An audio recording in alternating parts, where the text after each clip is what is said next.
你寄来这篇文章标题就很有趣，安静和吵杂的环境，何者有助思考？这大概是我们每个人心里都问过自己的问题。没错，而且直觉上答案好像很明显。对啊，直觉上我们都会觉得要专心，那当然就是要把自己关在一个绝对安静的地方嘛，就像图书馆那种 K 书中心，连一根针掉在地上都听得到。对，但是这篇文章的观点，好像准备要彻底挑战这个我们根深蒂固的想法哦。的确，它挑战的是一种我们几乎从来没怀疑过的尝试，而且更有趣的是，它不是那种空泛的个人的感受分享，它是直接拿出伊利诺大学的心理学实验来当证据。所以是有科学根据的。对，这也代表我们接下来要聊的不是什么玄学，而是有数据支持的发现，这就让事情变得非常非常不一样了。好的，那我们来抽丝剥茧一下。文章一开始就丢出一个核心论点，他说适度的吵杂环境竟然对大脑的创造力更有帮助。这真的完全颠覆我从小被教导的观念。没错。文章里提到那个梅他教授主导的研究，他们把受试者分到不同噪音的环境里，这个设计本身就很有意思。对，他们设计了3个非常具体的噪音场景，来测试对创造力的影响。我觉得这3个场景的设定可以帮助我们厘清到底什么样的吵才是有效的。我看到资料了，第一个是低度噪音，设定在50分贝。文章形容那就像一间安静的办公室，大概就是只有空调的嗡嗡声跟零星的键盘敲击声，非常安静。对，直觉上我会猜这个环境的表现应该是最好的。你的直觉跟大部分人一样，这也是这个实验最精彩的地方。第2个环境是中度噪音，70分贝。70分贝，大概相当于在高速公路上行驶的汽车内部，是一种持续稳定但又不会刺耳的背景音。OK，然后第3个就非常极端了，高度噪音，85分贝。哇，文章举的例子是救护车的警笛声，基本上就是会立刻打断你所有思绪的那种噪音。好了，关键来了。如果按照传统思维，应该是50分贝的环境胜出，85分贝最差。对，但研究结果完全不是这么回事，对吧？完全不是。结果发现，表现最差的确实是那个85分贝，让人根本无法思考的环境，这点不意外。这很合理。但最令人惊讶的是，表现最好的不是最安静的50分贝那组，不是哦，反而是中间那个70分贝的中度噪音组，他们的创造力测验分数是最高的。哇，这就提出了一个非常核心的问题：为什么我们的大脑这么矛盾？绝对的安静反而限制了我们的思考广度。这真的太有意思了。所以关键不是安静 versus 吵杂这种2选1，不是，而是在这个光谱的中间存在一个能激发大脑潜能的甜蜜点。没错，就是甜蜜点。文章还特别提到，这种恰到好处的吵，好像也不是适用于所有类型的工作。你说到了一个非常重要的区别。这种环境它特别适合需要抽象思考或概念发想的任务。抽象思考，对，比方说你在规划一个新产品的行销策略，为一部小说构思情节，或是像我们现在这样需要连接不同观点来深入探讨一个主题。这种时候，适度的噪音就像催化剂，能让你跳出思维定式。但反过来说，如果你是在做那种需要极度专注、不容许任何错误的精密工作，像是会计对账，对，或是程式码出错，那安静的环境可能还是比较理想的选择。我明白了。所以说，当我们需要发散性思考的时候，来点背景噪音反而有益。完全正确。这让我立刻联想到一个很多人都有的经验：为什么在咖啡厅工作或读书效率有时候出奇地高？没错，我一直以为那纯粹是咖啡因的效果，但按照这个研究来看，咖啡厅的环境音可能才是真正的幕后工程哦。这就完美的衔接到了文章的下一个重点，他们把这个现象称为咖啡厅效应。咖啡厅效应，对，而且这不是单一因素造成的，而是一个由声音、香气和仪式感共同构成的奇妙组合。我们一个一个来看。好，首先就是声音了。咖啡厅里那种，人们低声交谈、杯盘碰撞、咖啡机运转的声音混合在一起，嗯哼，恰好就落在了那个70分贝的黄金区间。没错。它提供了一种持续的、丰富的听觉刺激，但又没有任何一个声音会特别突出到足以打断你的思路。对，这种声音在心理学上称之为环境白噪音，它像一个温和的听觉背景，可以屏蔽掉那些可能会让你分心的、突发的、有意义的声音，比如隔壁同事突然叫你的名字。啊，对，在这个背景音的笼罩下，你的大脑反而更容易进入一种沉浸式的心流状态，既能保持警醒，又不会过度紧绷。接下来第二点就真的让我大开眼界了，是关于香气。这个很有趣。我从来没想过气味在提升工作效率上扮演了这么重要的角色。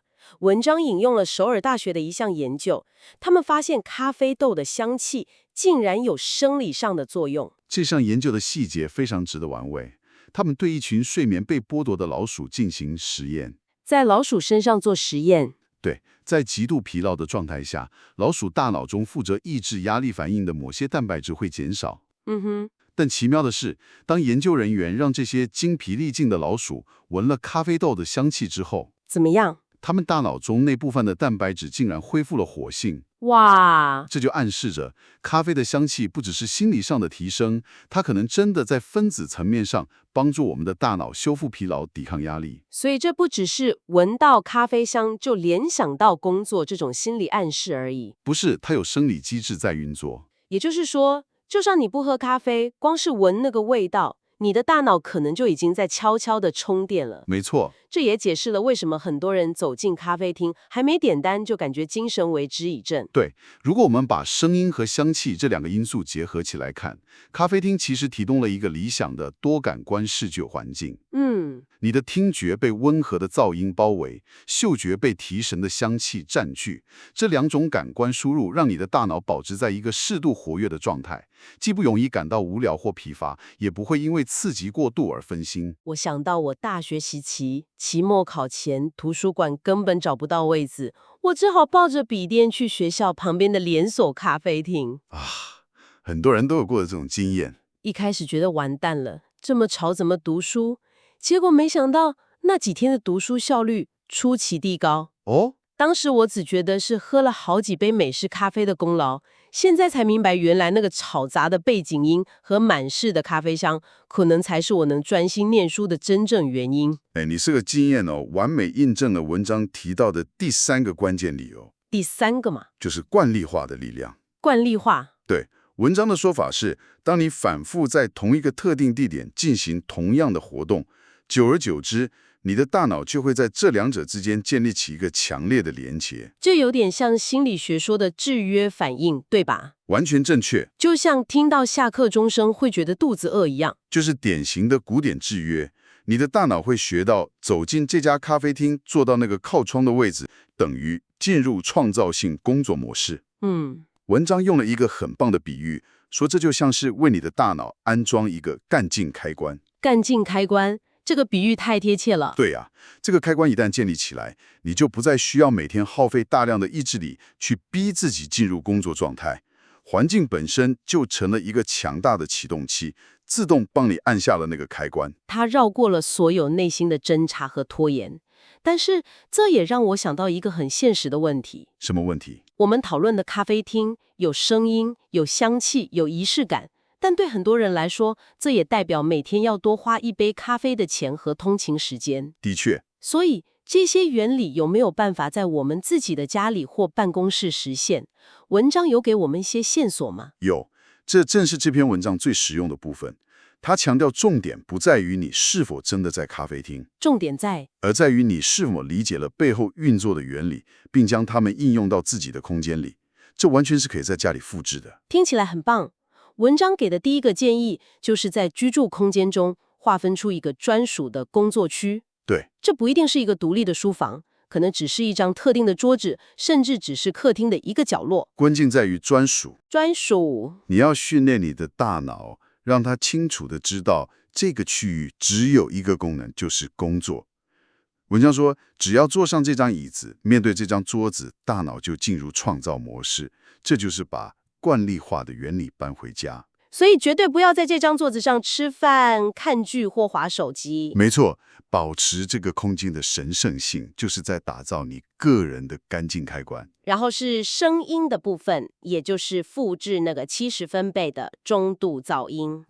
文章建议工作时可以播放一些没有歌词的音乐，外语广播，甚至不要刻意去关上窗户，让窗外的车流声、人声进来。对，这些都能成为刺激大脑的正面噪音。而且现在科技也帮了很大的忙，像是那些 App 吗？对啊，网络上有非常多提供各种环境音的网站或 App， 你可以自己混合搭配，调制出专属于你的虚拟咖啡厅。我有看过，可以选择下雨声，比如燃烧声，或是直接就是咖啡厅的嘈杂声。对，重点是你要打破那个非得在绝对安静的环境下才能专心的迷思，主动为自己创造一个适度刺激的听觉背景。最后当然就是香气了，这点最简单也最容易被忽略。没错，文章强调，准备一杯咖啡，重点不只是喝，更是它的香气。所以即使你不喝咖啡，或者已经喝过了，在旁边放一些烘焙好的咖啡豆，让香气自然散发，也可能达到类似的效果。没错，这等于是把咖啡厅的嗅觉元素也完整的带回家了。所以你可以根据这些原则，为自己量身打造一个最佳的工作环境。对，有些人可能发现，除了咖啡香，柠檬或薄荷的香氛也能让他保持清醒。有道理。有些人可能觉得爵士乐比咖啡厅噪音更有效。重点是去实验、去感受，找到最适合你大脑运作的那个感官组合。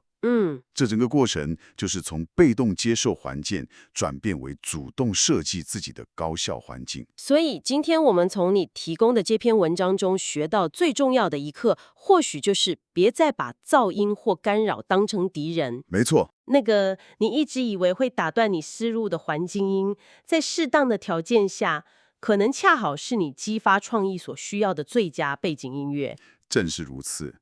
文章最后引用了一句关于 how to unthink 的建议，我觉得总结得非常好。他说什么？别神经质的去想，现在要专心。事实上，不这么想，反而能集中精神。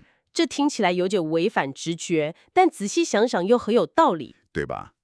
就像你越是努力想着我要睡着，结果反而越清醒。完全一样的道理。专注力很多时候不是逼出来的，是养出来的。